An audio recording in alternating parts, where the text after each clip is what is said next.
Kumusta nga kayong lahat mga kaibigan? Napakahirap na maging mahirap. Lagi na lang tayong pinaiikot-ikot, mababa ang tingin sa mga mahirap.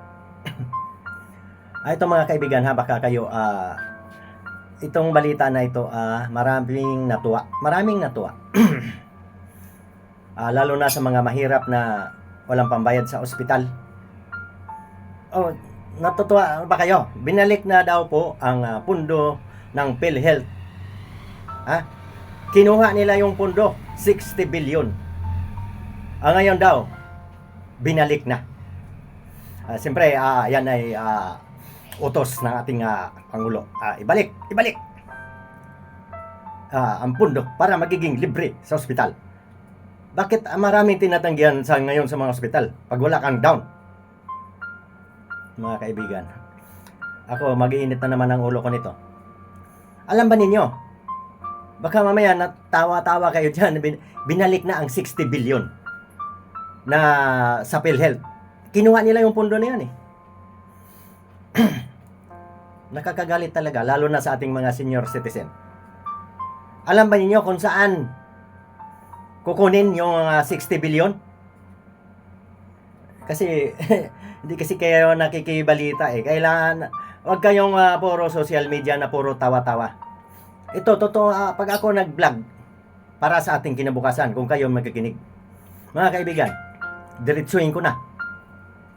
Yung 60 billion na pundo ng PhilHealth na para daw sa mga mahirap na walang pambayad sa ospital, libre na lahat.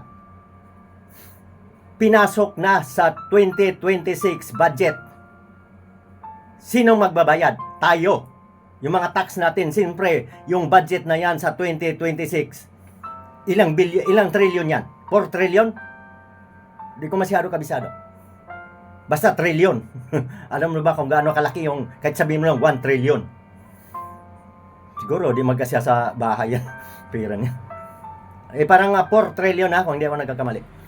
Yung tax na yon, itong paliwanag yung tax na yon, yung pundo ng PhilHealth na 60 billion, ipapasok doon. Ibig sabihin, lilikumin yan sa atin lahat, sa ating buwis. Alam mo ba na tayo, pag kumuha ng barangay clearance, tayo kung magpakasal man tayo, kung tayo mamatay, kukuha ng permit. Death certificate. Pagpatay, death certificate, babayad ka. Pag nabuhay naman ng anak ang iyong halimbawa, ikaw nag-asawa, sabi, mga anak yung mga asawa mo. Birth certificate, lahat po may bayad. Doon po kukunin yung 60 billion. Wala na po tayong magagawa. Sila naman po ang may gusto. Hawak tayo sa liig. Kaya po, ano pang gagawin natin? Magsikap na lang po. Makabayad ng tax para po sila po may swelduhin. Wag naman nilang kurakotin, nakapal naman ang mukha nila. Alam mo ba yung binabudget taon-taon? Kakaltasin sa ating mga boys yan. Yan, tapos may mga hindi magandang balita na kasi sa flood control, ghost project. Mga kaibigan, huwag na po natin isipin talaga kasi may stress talaga tayo. Yung mga walang pa hospital,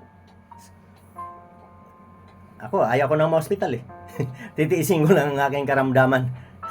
Kasi pala na pag nalaman ko na yun pala nga 60 billion na sinabing libre, wala nang bayad sa ospital, babayaran noon mamamayan lahat yan. Pinasok sa 2026 budget. Yan na yung kunting kaalaman kay Jeremias. Ingat po tayo palagi. Dasal at pagsisikap para makaahon sa hirap. Ingat tayo po tayo palagi.